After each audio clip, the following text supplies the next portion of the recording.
Okey, kita nak baca satu hadis lah, insyaAllah. Kita pilih satu hadis yang berkaitan dengan tajuk kita, iaitu 40 hadis keadaan umat sebelum kiamat.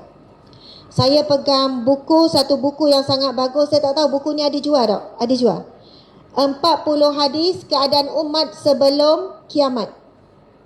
Subhanallah. Oh, ada diedarkan. Oh, ada cekda ke tu? Oh, cekda. Subhanallah. Cekda ni anak Togo Jabah ni. Sebab ni mak dara hamba ni. Tok saudara. Bukan mak saudara, tok saudara. Cekda ni pakai serba hitam, nampak mata je kecil ni. Subhanallah. Allahu Akbar. Okey, tuan-puan sekalian. Buku ni, diorang edar. Kalau siapa yang tak boleh je pulangkan balik. Jadi, bukan percuma tu edar tu. Mungkin diorang edar tu untuk macam gitulah kan. Barang ni, bila tengok kenang. Tengok dia jauh, dok kenang. Bila pegang tangan, kenang. Dan ini antara buku yang banyak saya rujuk bila bila tajuk berkaitan dengan kiamat dan persiapan umat akhir zaman. Jadi kita tengok himpunan 40 hadis keadaan umat sebelum kiamat. Dan keadaan-keadaan ni semua dah berlaku dah sekarang. Yang bagusnya buku ni, dia cerita keadaan umat akhir zaman berdasarkan hadis Nabi. Kemudian dia berikan kepada kita apa yang perlu kita buat. Contohnya, dalam bab yang mungkin kita tak sempat, 2 penyakit tu. Cintakan dunia dan takut mati. Penulis terus menjelaskan ciri-ciri manusia yang takut mati dan cintakan dunia. Jadi bila kita tengok ciri-ciri, barulah kita tengok pada diri kita. Ada tak ciri-ciri ni? Kalau ada, kita kena berubat lah. Sebab penyakit umat akhir zaman ni, ramai tak sedar dia ada penyakit tu. Takut mati dalam keadaan penyakit tersebut, na'udzubillah. Takut mati dalam keadaan fitnah su'ul khatimah.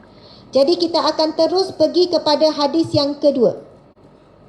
Buka muka surat 12. Sama tak? Muka surat 12, hadis yang kedua. Hadis yang kedua, muka surat 12. Sama tak? Sama ya? Jikalau kejahatan sudah terlalu banyak. Sebab saya ni edisi yang lama ni, antara terbitan yang terawal. Jadi insya-Allah muslimat sekalian yang hadir semua, kita akan sama-sama baca matan hadis ni. Lafaz hadis Nabi ni kita akan sama-sama baca, ambil barakah membaca hadis Nabi SAW. Maksudnya bukan saya seorang je baca, semua pun kena baca sama. Baca hadis Nabi pun dapat pahala, ianya juga adalah wahyu daripada Allah. Okey. Bismillahirrahmanirrahim. Okey, kita akan ambil daripada bawah tu. Sebab atas tu adalah perawi-perawi, jadi panjang sikit. Kita ambil terus daripada perkataan Anna. Boleh ya? Nampak semua? Jumpa tak perkataan Anna tengah-tengah dah tu? Okey, angguk-angguk tu jumpa tak tu? Okey, kita akan baca sekali lagi. Kuatkan suara. Bismillahirrahmanirrahim. Betul lah macam dok makan belaka ni nak. Ke orang Terengganu memang lemah lembut. Oh, lemah lembut. Memang kat rumah pun gitu. Cakap dengan suami macam dok dengar je suara. Abang, makan bang. Dok tepik kat rumah Kalau rumah 2 tingkat tu bukan dengar ke sebuah rumah kalau panggil makan. Jadi insya-Allah kita teruskan baca dengan semangat. Annan nabiyya sallallahu alaihi wasallam dakhala alaiha fazi'an yaqul la ilaha illallah wailun lil arab min syarrin qad iqtarab futihal yawma min radmi Ya'juj wa Ma'juj mislu hadhihi wa halaqa bi isba'ihi al-ibhami wallati taliha qalat Zainab bintu Jahshin. Faqultu ya Rasulullah, anahliku wa fina as-salihun. Qala na'am idza kasura al-khabath. Muttafaqun alaih. Bila kita tengok ada tulis muttafaqun alaih, maksudnya adalah riwayat Bukhari dan Muslim, maka ia adalah hadis yang sahih. Selepas kita baca hadis Nabi, kita boleh sudahkan dengan sadaqa Rasulullah sallallahu alaihi wasallam. Maha benarlah kata-kata Nabi sallallahu alaihi wasallam. Kalau lepas baca Al-Quran, kita sebut sadaqallahul azim. Maha benarlah kata-kata Allah yang maha agung. Kita perhatikan maksud. Rasulullah sallallahu alaihi wasallam bersabda pada suatu hari. Sebelum itu, Zainab binti Jahsh radhiyallahu anhu, iaitu isteri Nabi sallallahu alaihi wasallam. Beliau berkata, pada suatu hari Rasulullah sallallahu alaihi wasallam masuk ke dalam rumahnya dalam keadaan cemas sambil bersabda, la ilaha illallah, celaka bagi bangsa Arab. Nabi masuk dalam rumah siapa? Zainab binti Jahsh, iaitu salah seorang isteri Nabi. Nabi masuk ke dalam rumah dalam keadaan cemas. Lalu Nabi pun bersabda, celakalah. Nabi bersabda, la ilaha illallah, celakalah bangsa Arab daripada kejahatan, iaitu malapetaka yang sudah hampir menimpa mereka. Pada hari ini telah terbuka dari dinding Ya'juj Ma'juj seperti ini, dan baginda menemukan hujung jari dengan hujung jari sebelahnya, iaitu jari telunjuk. Jari telunjuk dikatakan, riwayat mengatakan jari telunjuk dengan ibu jari. Cuba semua buat begini, jadi satu bulat. Nabi menunjukkan sesungguhnya lubang Ya'juj Ma'juj sudah terbuka sebesar ini. Ini ketika zaman Nabi lagi 1444 Hijrah yang lalu. Maksudnya lubang Ya'juj Ma'juj sudah sebesar ini. Sekarang kita tak tahu sebesar mana dah, sebab dah beribu tahun dah. Boleh jadi lepas muat je dia keluar. Maka disitulah yang dikatakan tanda-tanda besar kiamat berlaku dengan cepat-cepat, umpama seperti rantaian tasbih yang terputus. Tuan-puan dimati Allah sekalian, Tuan Guru, saya rasa ni kau banyak salah je ni. Kalau salah nanti habis nanti Tuan Guru betulkan ya. Tuan Guru Ustaz sama juga dengan Tuan Guru Ustaz Isyamuddin depan. Semua ni ramai tu Tuan Guru ni salah betul terus dah. Masya Allah, Allahu Akbar. Dia lain ceramah depan Tuan Guru ni, dia mari rasa semua salah, semua dok kena belaka. Sebab salah je. Jadi hilang keyakinan diri tu. Walaupun ada jual confident tu ada jual kat Shopee pun tak nak beli dah. Kan orang kadang-kadang orang kurang. Confident beli mana? Shopee ada jual ke? Tak ada. Habis belaka dah. Subhanallah, tuan-puan dimati Allah sekalian. Nabi sambung lagi. Kemudian saya, iaitu Zainab binti Jahsy, dia pun bercerita. Lalu saya bertanya, ya Rasulullah, apakah kami akan binasa sedangkan dalam kalangan kami masih ada orang-orang yang soleh? Lalu Nabi bersabda, ya, seandainya kejahatan sudah terlalu banyak. Masya Allah. Faham tak? Boleh faham sikit-sikit Maksudnya ketika ini Nabi masuk ke rumah dalam keadaan cemas. Lalu Nabi pun bersabda, la ilaha illallah, celakalah. Maksudnya Nabi kata, teruk dah lah, teruk sangat dah, berat dah lah, celakalah, akan menimpa kejahatan malapetaka yang sudah sangat hampir menimpa umatku ni. Walaupun Nabi sebut akan menimpa bangsa Arab, tetapi ia merujuk juga kepada umat kita ni, umat Nabi Muhammad, kita semua ni. Lalu Nabi pun bersabda, pada hari ini telah terbuka dari dinding Ya'juj Ma'juj seperti ini, lubang sebesar yang Nabi tunjukkan dengan jari telunjuk ni. Subhanallah. Kemudian Nabi mengisyaratkan seperti bulatan. Lalu Zainab bertanya, adakah ya Rasulullah, kan kita semua akan binasa, kami akan binasa, sedangkan ketika itu ada orang-orang soleh, orang baik? Lalu Nabi pun menjawab, ya, Seandainya kejahatan sudah terlalu banyak. Muslimat sekalian, kejahatan banyak tak lagi sekarang. Kejahatan terlalu banyak. Keluar je daripada rumah, kejahatan tu berada di mana-mana sahaja. Sebab itu Nabi suruh apabila seseorang itu keluar daripada rumahnya, lalu membacakan Bismillahi tawakkaltu ala Allah la hawla wa la quwwata illa billah. Tubik tadi baca tak lagi tu? Mungkin ada yang tak sedar, tak ingat, kelang kabut tak baca. Nabi ajarkan kita bila keluar je daripada rumah, baca apa? Kita baca sama-sama. Bismillahi tawakkaltu ala Allah la hawla wa la quwwata illa billah.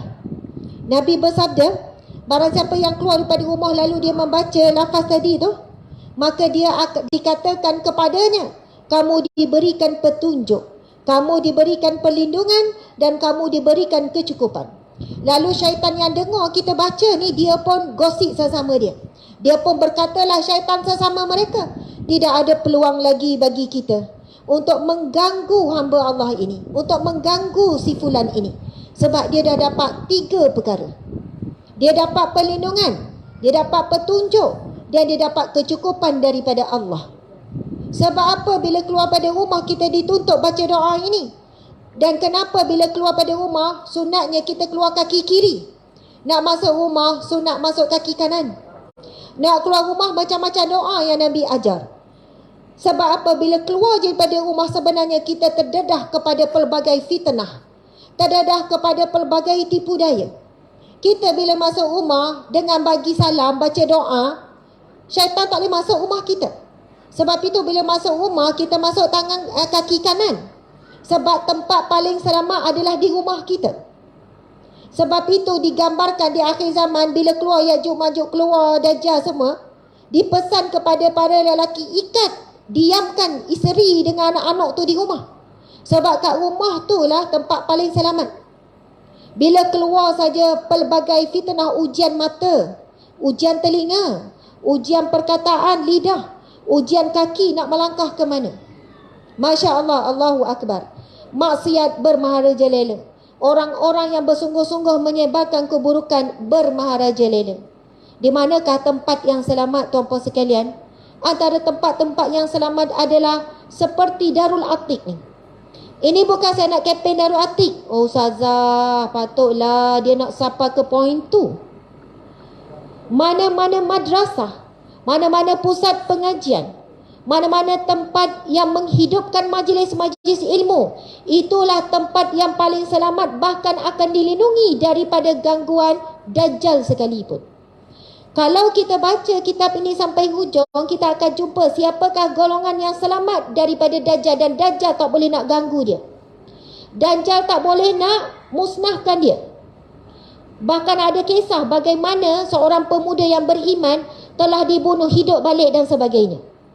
Orang yang selamat daripada segala fitnah akhir zaman, termasuk fitnah yang paling dahsyat iaitu fitnah itu Dajjal, iaitu golongan yang beriman kepada Allah. Tuan-tuan, puan-puan, ibu-ibu, muslimin, muslimat. Kalau kita tengok Yahudi Israel ni, dia dah kaji lama dah tentang hadis Nabi. Dia dah kaji lama dah tentang Al-Quran. Sebelum umat Islam bina pusat-pusat seperti ini, mereka dah bina daripada awal tahun 19. Tak silap saya dalam 1918 ke 1920. Boleh tak dek tolong cari Kibbutz. Ini pusat ataupun kita panggil pusat komuniti Yahudi yang dibina hampir seluruh dunia. Malaysia tak ada. Namanya Kibbutz. Tak silap saya awal 19, kurun ke 19. Kita ni dah kurun ke abad ke-20 dah ni. Sejarah Kibbutz. Nanti balik cari Kibbutz.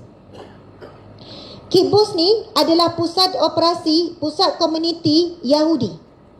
Dibina bukan hanya di negara haram yang mereka mengaku itu negara dia, sebenarnya bukan negara dia, tanah haram tu di Israel sekarang ni. Kibbutz, kamu jumpa tak Kibbutz? Kamu sebut je tahun bila dia diasaskan.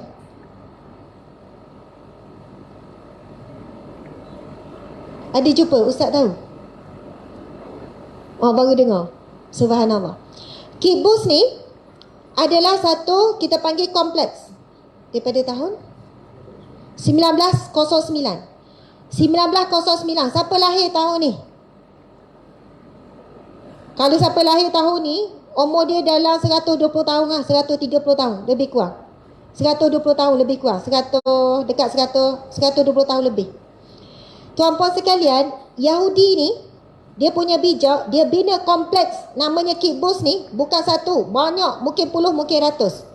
Dalam kompleks tu sampai hari ni, dalam itu ada pusat pengajian daripada kecil sampai ada setengah kibbutz, sampai ada universiti dalam tu. Dia bentuk sistem ekonomi yang mantap daripada kecil sampai peternakan, pertanian, semua ada dalam kompleks tu. Tapi sampai sekarang dalam kompleks tu dia tak benarkan anak-anak Yahudi yang hidup dalam tu akses pada internet. Siapa yang nak akses internet kena pergi satu pusat, situ barulah anak-anak Yahudi boleh akses pada internet. Mereka ni buat macam-macam apps, Facebook, TikTok, IG, semua ni daripada Yahudi belaka. Semua daripada Yahudi. Mereka buat semua itu untuk merosakkan bangsa ataupun manusia ataupun agama selain daripada bangsa dia. Dia bukan nak serang umat Islam je. Dia nak semua selain daripada anak-anak Yahudi semua bodoh belaka. Semua jahil belaka. Semua lalai belaka. Semua galik dengan telefon belaka. Semua rasa tak sedap hadir majlis ilmu. Duduk berjam 4-5 jam dengan telefon tak apa. Baca Quran baru 10 minit ngantuk dah. Tengok telefon sejam sampai tertidur, telefon jatuh atas muka. Baru sedar. Kibbutz ni, di sinilah mereka melahirkan bijak pandai di kalangan anak-anak Yahudi sampai hari ni. Sebab itu kalau kita tengok hari ni pusat-pusat Islam seperti Darul Atiq ni mula dibangunkan. Dan kita sangat puji banyak pusat-pusat Islam, dia bukan hanya bangunkan pembangunan tetapi dia wujudkan juga untuk sumber ekonomi. Saya nak cerita satu kisah benar yang saya pernah cerita dah di banyak kuliah. Saya ada jumpa secara berdepan seorang prinsipal, guru besar sekolah yang sangat hebat di Indonesia, dan dia adalah guru besar seorang perempuan. Dia pergi ke kibbutz ni, kalau kita nak pergi boleh je. Ambil je tiket pelancong, pergi ke Israel tu, nak pergi melawat kibbutz. Dia ada pusat-pusat ni. Dia pergi ke kibbutz ni, dia pergi ke sekolah anak Yahudi. Lepas tu bila dia pergi kat sekolah ni, ini dia cerita secara langsung pada saya pengalaman dia. Dia Indonesia, duduk di Padang Barat, Indonesia. Lepas tu ada pelajar sekolah ni di anak Yahudi ni, lebihkan darjah 4, darjah 5, budak darjah. Budak Yahudi ni pun tanya, kamu daripada mana? Indonesia. Indonesia bahagian mana? Padang. Padang Barat ke, Padang Jawa ke, Padang mana? Yang tanya ni bukan sekolah menengah, sekolah rendah. Dia pun sebutlah Padang sekian-sekian.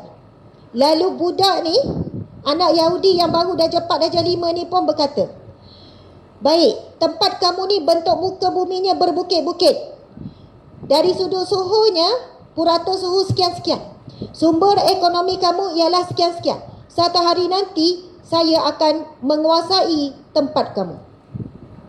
Anak-anak Yahudi ni memang diterin macam tu. Lepas tu seorang lagi pula cerita pengalaman dia berinteraksi dengan anak Yahudi ni. Permainan dia bukan main-main tak. Dia punya flashcard dia pun bukan biasa-biasa flashcard anak-anak kita main suka-suka tak. Informasi tentang negara Islam begini-begini. Kekuatan dan kelemahan umat Islam begini-begini. Daripada kecil sekolah rendah sampai ke sekolah menengah. Mereka dilatih dan mereka sangat bijak. Ilmu mereka lebih daripada level pelajar-pelajar universiti kita. Mereka tahu bagaimana perlunya membina usrah, kekuatan keluarga, sebab tu mereka jaga sangat kekeluargaan. Mereka tahu macam mana nak bina kekuatan, perlu ada kekuatan ekonomi, sebab itu mereka menguasai ekonomi dunia sampai hari ini. Walaupun kita kata Afrika ke mana ke, belakang mereka adalah Yahudi. Mereka tak akan beli direct tanah-tanah yang mereka kata, anak ni kata akan beli tanah, akan menguasai tanah-tanah di Padang tu. Mereka tak akan pergi direct. Akan ada orang perantaran, padahal yang nak beli tanah tu sebenarnya adalah mereka. Tuan-tuan, puan-puan dimati Allah sekalian. Sebab itulah bila kita tengok ada kompleks Islam nak dibangunkan, Dan bila saya sampai sini, saya tengok komplek ni dibuat dengan bersungguh-sungguh. Mempunyai orang yang buat ni ada visi misi yang jauh. Dan penaung pengasas pula tuan guru kita. Kalau siapa pernah ikut ceramah Tok Guru, tahulah Tok Guru ceramah macam mana. Punya semangat, tapi sekarang dah makin lama Tuan Guru makin tenang. Bukan kata dulu tak tenang, tapi dulu semangat kita tengok. Macam saya juga. Orang tengok mangaknya Ustazah ni ceramah, kita tengok dia lelah. Esok saya tua, saya tak mampu dah nak ceramah mangak gini. Tapi kita boleh nampak cara mangak sungguh ceramah. Gitu jugalah kalau saya makan, sungguh juga. Kalau saya buat kerja pun, tim pun tahu, sungguh juga. Bila buat sesuatu, mesti kita nak capai sehabis baik. Umat Islam perlu ada sikap begitu, buat sehabis baik. Bukan asal buat, bukan asal siap, bukan asal rancang. Sebab umat Islam ni dia keliru wasatiyah sederhana. Kita sederhana je lah. Akhirnya sederhana tu turun level paling rendah. Subhanallah. Sebab itu kita boleh tengok beza khatib. Bila seorang khatib khutbah ni, dia asal khutbah je, dia baca je apa tu? Dia baca je teks tu. Lepas tu kalau orang ngatuk, dia kata orang tu masalah iman ke apa ke, tak bagi tumpuan ke. Subhanallah. Tapi saya bukan saja nak puji ya khatib kita, Ustaz Hishamuddin ni memang daripada muda, jenis semangat. Kita boleh tahu khatib ini kalau dia semangat, walaupun dia baca teks, tapi dia dah latih dah supaya tak tergeliat lidah tu. Dia punya lantunan suara, dia punya tak makan pagi tu takut rasa nak buang air apa, macam-macam persiapan. Subhanallah, impact dia akan berbeza. Jadi subhanallah tuan-puan sekalian, saya rasa kalau orang duduk kawasan ni nak cari tempat mana sama akhirat, mana tempat yang kita nak melazimi majlis ilmu, nak mendekati orang-orang soleh, orang alim. Tengok siap mula ada pagar apa semua. Jadikanlah tempat ini tempat wakaf secara tetap. Ada orang setiap Jumaat dia mari cari mana tempat dia nak bagi. Ataupun wakaf tetap bulanan. Ataupun siapa yang nak niat wakaf kepada ibu bapa dan sebagainya. Masya Allah. Allahu Akbar. Okey, tuan-puan dimati Allah sekalian. Dah habis dah masa kita ni, sepatutnya sampai pukul 11. Betul ke? Dua-dua ni. Okey, dua-dua ni alhamdulillah yang sedang menonton lebih kurang 3,000 lebih. Terima kasih yang menonton. Dan kepada yang nak menyumbang kepada Pusat Operasi Darul Atik, yang mana tempat ini diasaskan dan penaungnya adalah Al-Fadil, Tuan Guru kita, Tuan Guru Ustaz Ahmad Rizam Al-Ghazali. Masya Allah. Boleh tunjuk tim, tunjuk. Okey, tempat ini diasaskan oleh Tuan Guru kita. Tuan-puan sekalian, panjang lagi cerita, kita nampak bangunan besar di belakang. Lepas tu bersama dengan YB kita, YB Hishamuddin, dengan ramai lagi tok-tok guru kita di sini. Masya Allah, Allahu Akbar. Kemudian tempat ini sebenarnya kalau kita pusing habis live ni, kita jangan off lagi. Kamu pusing dulu tengok fasa pembangunan. Kepada yang menonton secara live pun, insya-Allah share terus maklumat. Ke dah share daripada tadi? Share nombor akaun, maklumat dan nombor telefon. Mungkin ada yang datang nak memberi lebih daripada yang yang boleh diberikan melalui online dan sebagainya, boleh hubungi nombor telefon tu.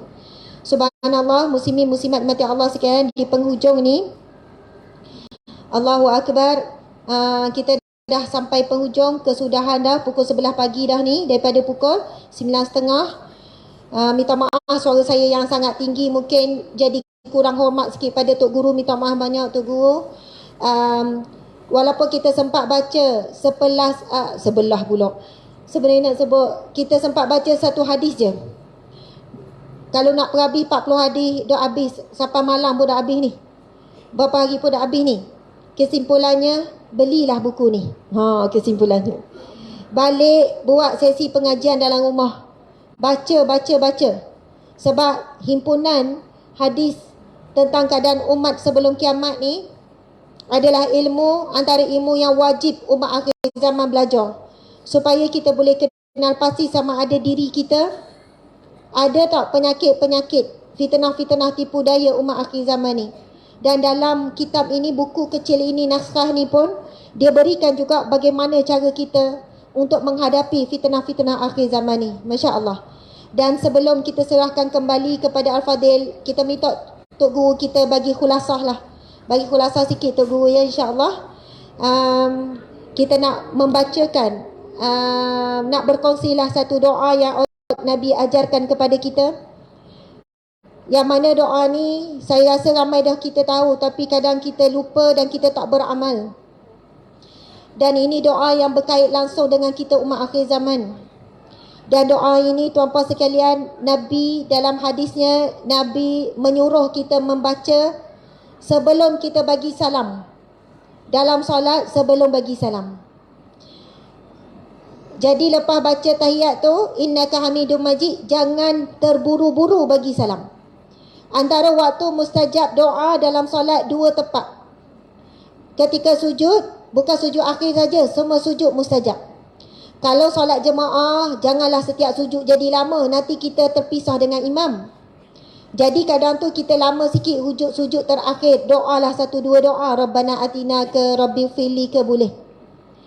Dan antara tempat kedua mustajab doa ialah doa sebelum bagi salam, selepas tahiyat, innaka hamidum majid. Bahkan bukan doa ni saja, apa-apa doa yang kita hafal daripada Al-Quran ke, daripada hadis Nabi ke, ataupun dalam bahasa Arab, doa yang diberikan oleh alim ulama boleh dibaca. Antara waktu sujud, saya nak tanya muslimat sekalian, antara waktu sujud dengan waktu tahiyat, mana lebih rileks? Maksud saya, mana lebih kita rasa okey sikit kalau nak lama-lama? Tahiyat. Kalau masa sujud lama-lama, bila bangun kita rasa macam pinang sikit, macam miong sikit, mungkin lah, sebab darah pergi ke kepala. Tapi bila kita time duduk tahiyat tu, dah habis dah innaka hamidum majid, duduk pun relax, kedudukan pun relax, masa tu jangan bagi salam dengan cepat, rugi sangat. Kita boleh baca doa sebanyak-banyaknya. Bahkan mungkin kita ada hajat tentang anak-anak perisa, baca masa tu. Jangan bagi salam lagi. Berdoa ketika masih lagi dalam solat. Tapi tak boleh bahasa Melayu lah. Ya Allah, berilah anak aku cemerlang SPN ni. Pakai saya debor ya Allah. Tak boleh lah. Batal terulah semayang. Maksudnya kalau lah tak reti, tak tahu dalam bahasa Arab, tak hafal mana-mana doa daripada aku ataupun hadis Nabi, dalam hati sajalah berdoa. Tapi nak sebutnya antara waktu mustajab doa, waktu sujud, dan juga pada waktu sebelum bagi salam. Dua-dua tu daripada hadis Nabi belaka. Tapi ada doa khusus yang Nabi ajar sebelum bagi salam, bacalah doa ini. InsyaAllah kita sama-sama baca, saya baca, muslimin muslimat ikut insyaAllah. Bismillahirrahmanirrahim. Allahumma inni a'udhu bika min azabi jahannam wa min azabil qabr wa min fitnati mahya wal mamat wa min syarri fitnah al-masih ad-dajjal. Amin ya rabbal alamin. Okey, doa tu boleh cari je dalam internet. Kalau rasa macam dah nak salih, dah nak rakam, internet banyak. Doa sebelum bagi salam. Maksudnya adalah Allahumma ini, ya Allah, sesungguhnya aku. A'udhu bika, mohon perlindungan daripadamu ya Allah. Min azabi jahannam, daripada azab api neraka. Wa min azabil qabr, daripada azab kubur. Wa min fitnatil mahya wal mamat, daripada fitnah tipu daya. Daripada fitnah tipu daya semualah hidup, dan juga fitnah mati, iaitu su'ul khatimah. Wa min syarri, bila last ni dia ada tambah, yang lain wa min. Tapi bila yang keempat, permohonan perlindungan, bukan yang keempat, yang kelima.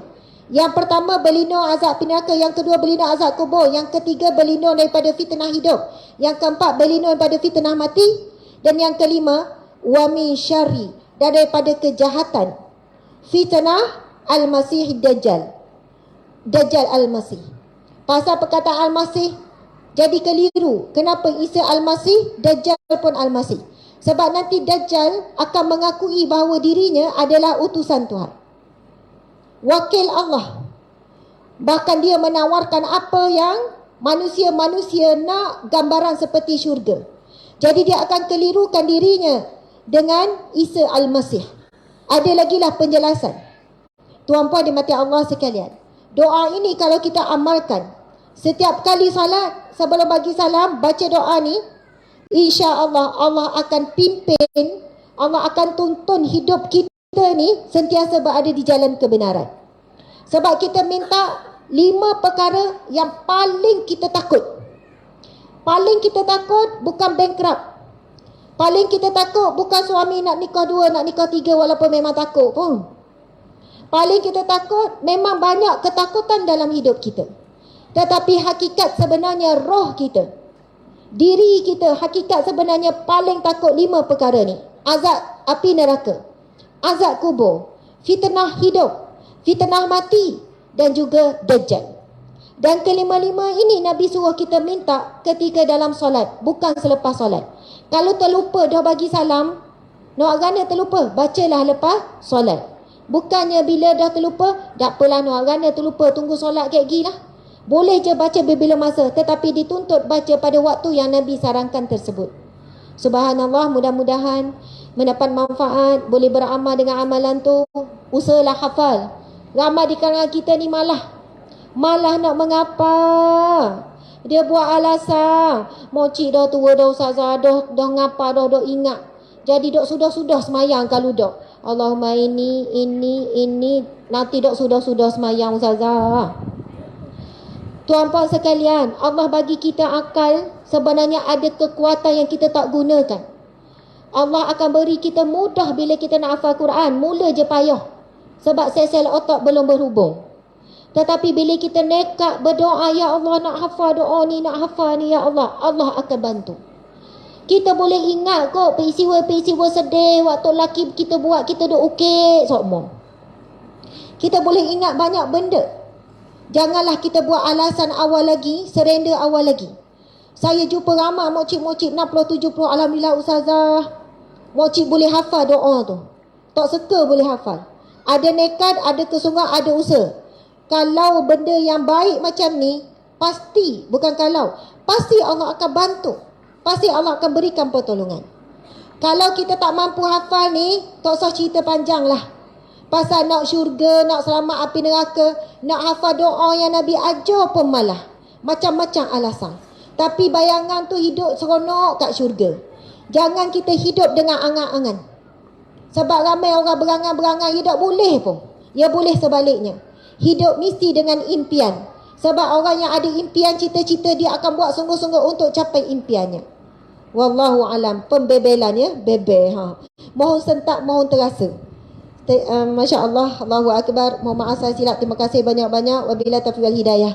Assalamualaikum warahmatullahi wabarakatuh.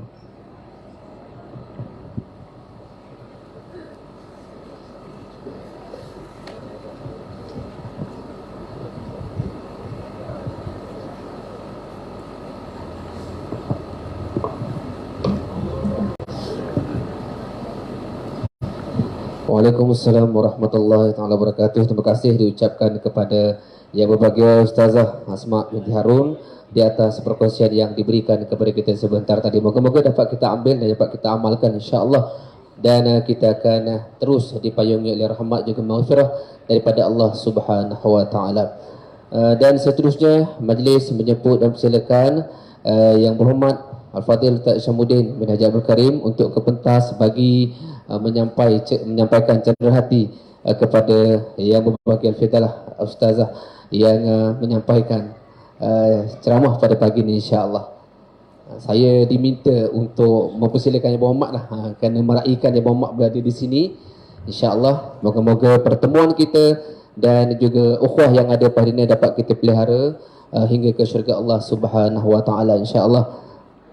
Dan moga-moga kita di antara yang dirisaukan oleh baginda Nabi sallallahu alaihi wasallam. Dan satu hadis Nabi menyebut wa ana akhidhum bihujazikum wa antum taqahhamuna fihi. Insyaallah moga-moga dengan adanya majlis ilmu dan juga dalam hati ini dapat menjadi pembimbing kita untuk terus telusuri sunnah baginda Nabi sallallahu alaihi wasallam dan ilmu agama agar dapat kita manfaatkan ataupun bersama dengan kerisauan Nabi sallallahu alaihi wasallam bagaimana umat akhir zaman mencampakkan diri kepada kebinasaan insyaallah wa ya'zubillah. Moga-moga kita terus dipelihara iman kita dan kehidupan kita insyaallah. Jadi dengan berakhirnya penyampaian cenderar hati oleh Yang Berhormat kepada Ustazah sebentar tadi, maka berakhirlah program kuliah duha perdana pada pagi ini. Majlis mengucapkan terima kasih kepada Yang Berhormat Ustaz Haji Syamuddin bin Haji Abdul Karim serta Al-Ustazah Al-Fadlah Ustazah Asma binti Harun serta encik suaminya dan juga tuan guru kita di atas kesudian untuk bersama-sama mengadakan program yang sangat bermakna pada pagi ini. Dan saya difahamkan oleh pengurus berat kerja Ustazah Asma ni. Ustaz sekejap. Okey. Boleh tak minta Ustaz terangkan sikit sebab ada lagi di live ini. Sebenarnya Darul Atik ni maksud cerita sikit tentang fasa pembangunan ni. Maksudnya akan dibangunkan apa yang akan maksudnya dihidupkan. Subhanallah. Okey. Bergebuk sebabnya ramai juga yang baru yang menghadir ni tak tahu kan. Kali pertama. Lepas tu saya macam alu-alukan lah masing-masing pergi tengok. Sebab saya dah nampak dah tadi sekilas. Mungkin subhanallah boleh cerita sikit pasal Darul Atik. Oh, Tok Guru kita sendiri yang akan menjelaskan insya-Allah.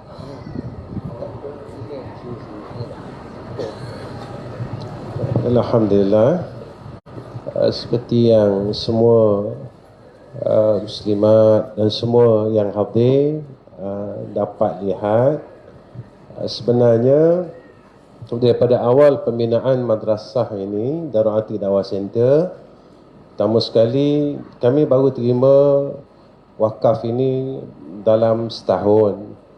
Dan alhamdulillah, bangunan pertama yang kita sedang bina adalah surau kita seluas 11,000 kaki persegi.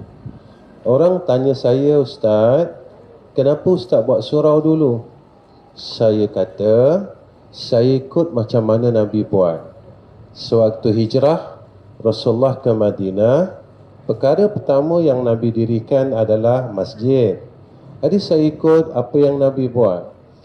Jadi kemudian kita buat surau kita ni, hampir prosesnya 80%, dan kontraktor yang terlibat adalah keluarga saya di Terengganu. Saya dah tak dibenarkan untuk bercakap. Saya pergi ke Terengganu, datang ke Terengganu, tapi saya disuruh cakap balik ke Terengganu.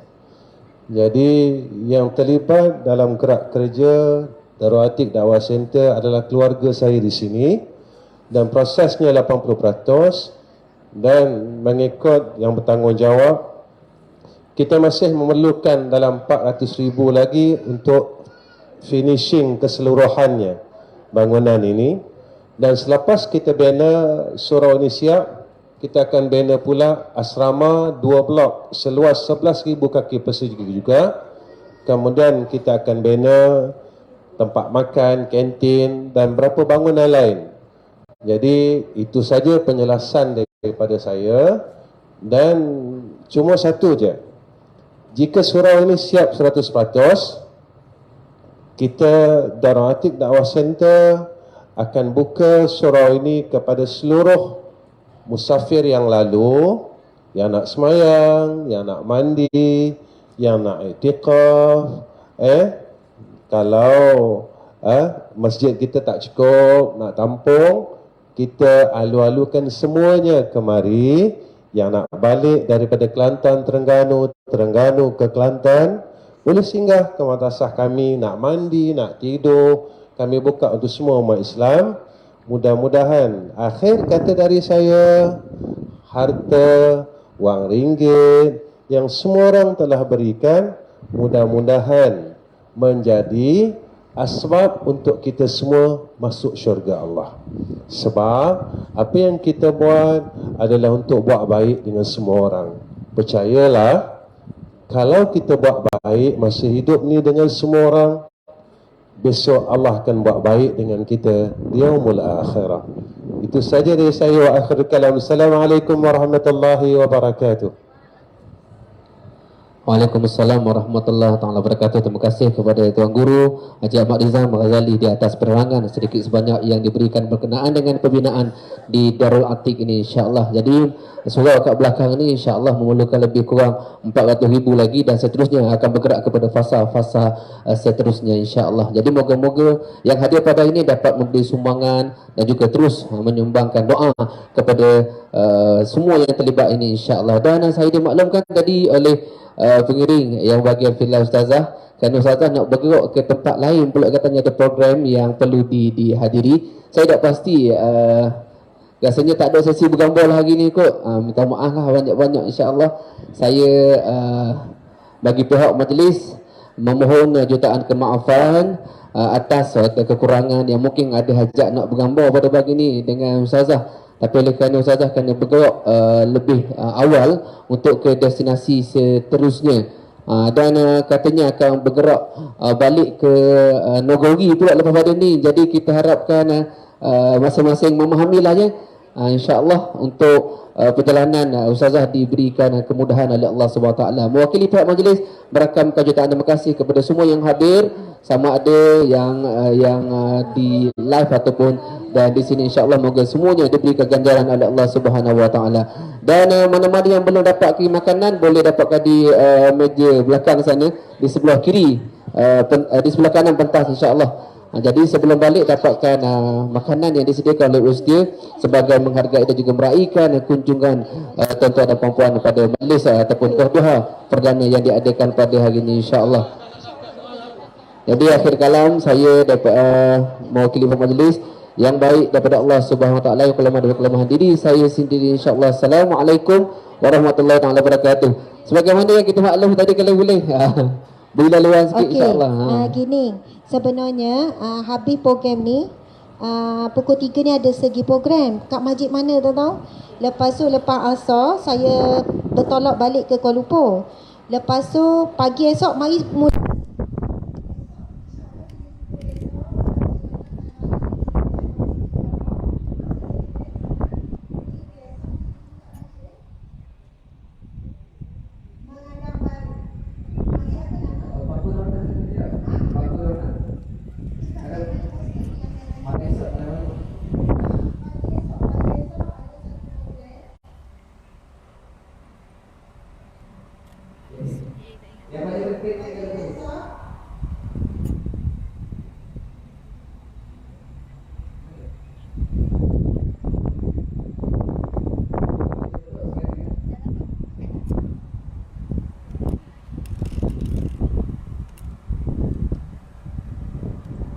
Okey, dengan saya ada jelajah